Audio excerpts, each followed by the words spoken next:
नमस्कार, स्वागत है आपका इंडिया न्यूज बिजनेस पर और मैं हूं आपके साथ दीक्षा राठौर। आइए नजर डालते हैं आज की टॉप 10 खबरों की ओर।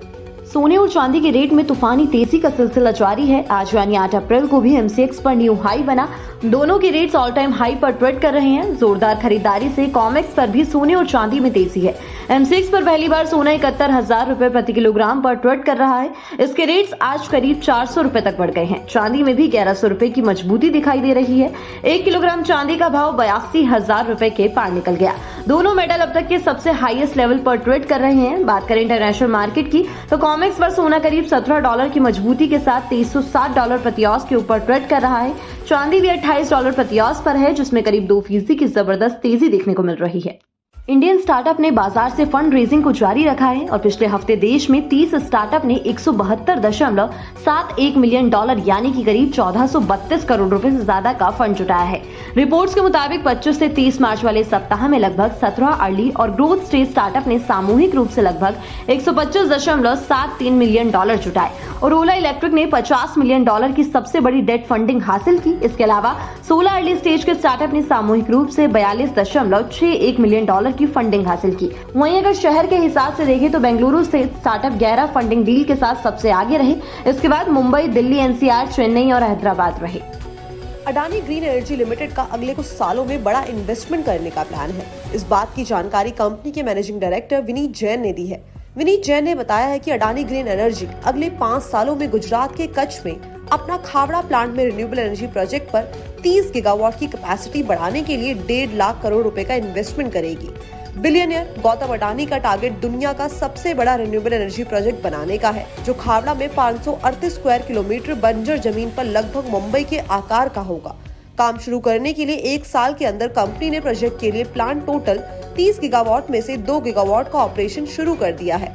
खावड़ा प्रोजेक्ट के विस्तार पर 1.5 लाख करोड़ रुपए के खर्च के अलावा अडानी ग्रीन 2030 तक बाकी जगहों पर 6 से 7 गीगावाट के रिन्यूएबल एनर्जी प्रोजेक्ट पर 50,000 करोड़ रुपए का निवेश करेगा।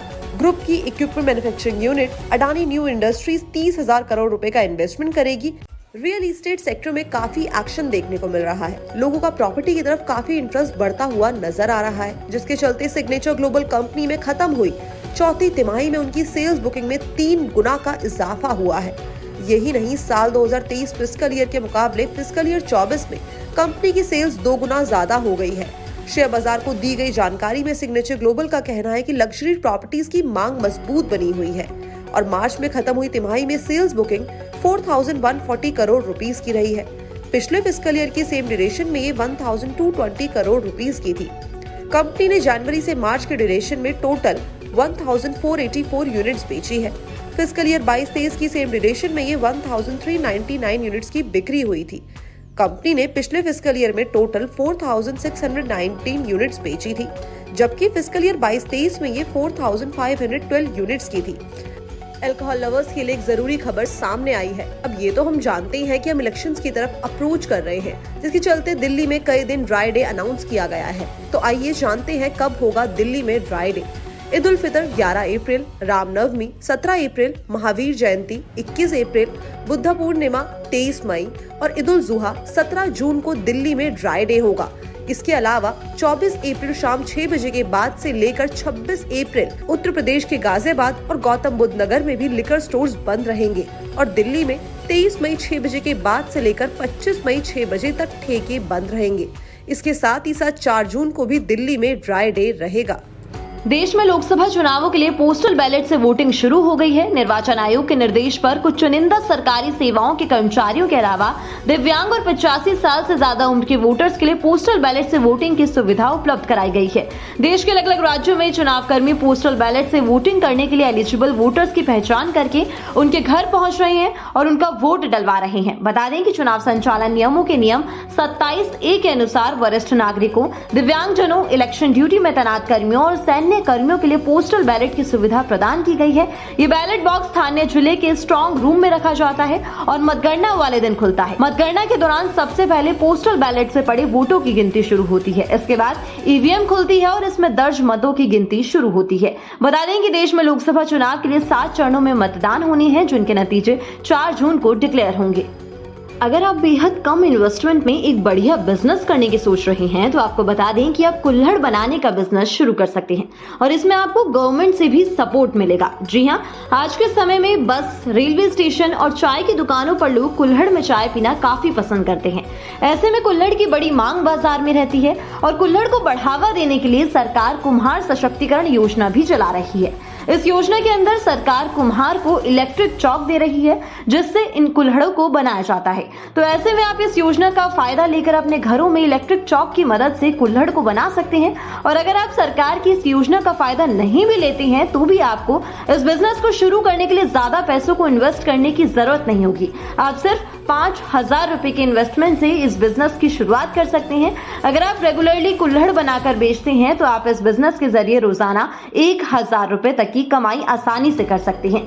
लोकसभा इलेक्शन से पहले कर्नाटका के बेल्लारी शहर में पुलिस ने छापेमारी की। छापेमारी के दौरान पुलिस ने 5.6 करोड़ कैश, 3 किलो सोना, 100 किलो से ज्यादा चांदी की ज्वेलरी और 68 चांदी के बिस्किट जब्त किए। इसकी टोटल वैल्यू की अगर हम बात करें तो लगभग 7.6 करोड़ के आसपास की टोटल वैल्यू निकल के आती है। पुलिस के अकॉर्डिंग ज्वेलरी स्टोर के मालिक नरेश के घर पर भारी मात्रा में नगद और आभूषण बरामद किए गए। पुलिस ने पूछताछ के लिए नरेश को हिरासत में ले लिया है और इस मामले में कर्नाटका पुलिस एक्ट की धारा 98 के तहत मामला दर्ज किया गया है। आगे की इन्वेस्टिगेशन के लिए इस मामले को इनकम टैक्स डिपार्टमेंट के पास भेज दिया गया है। गुरुग्राम के सेक्टर 39 में स्थित गेस्ट हाउस में इलीगल किडनी ट्रांसप्लांटेशन रैकेट के भांडाफोड़ में पकड़े गए किडनी डोनर समीम मेहंदी हसन और किडनी प्राप्त करने वाले इस्लाम नूरुल और कोबीर मोहम्मद एहसानुल को सिविल हॉस्पिटल में भर्ती कराया गया था। अब सवाल ये आता है कि चलिए, एक पर्सन को तो किडनी की जरूरत थी इसलिए उसने किडनी ट्रांसप्लांट कराई, वहीं दूसरे पर्सन ने जो कि किडनी डोनर है उसने अपनी किडनी क्यों बेची? तो इसका जो बड़ा कारण सामने आया है वो कारण ये है कि जो किडनी डोनर है वो इतने भारी भरकम कर्जे में डूब गया था कि उसके पास कोई ऑप्शन नहीं बचा था, जहां पर उसने अपनी किडनी को बेचना ही सही समझा। आपको बता दें कि ये जो किडनी डोनर समीम मेहंदी हसन है, ये कर्ज में इतना डूबा था कि समीम को अपना कर्ज चुकाने के लिए जब कुछ नहीं समझ में आया तो उसने अपनी किडनी का सौदा सिर्फ 4 लाख रुपए में कर लिया था। सोशल मीडिया प्लेटफॉर्म एक्स के मालिक इलॉन मस्क ने ब्राजील के सुप्रीम कोर्ट से एक जज से इस्तीफे की मांग कर दी है। दरअसल ब्राजील सुप्रीम कोर्ट के जज अलेक्जेंड्रे दे मोरेस ने ब्राजील में कई सोशल मीडिया अकाउंट को ब्लॉक कर दिया है और कई यूजर्स को जेल में डालने का आरोप भी है। जिन अकाउंट्स को ब्लॉक किया गया है उनमें से कई अकाउंट्स जो हैं वो ब्राजील के सोशल मीडिया इन्फ्लुएंसर के हैं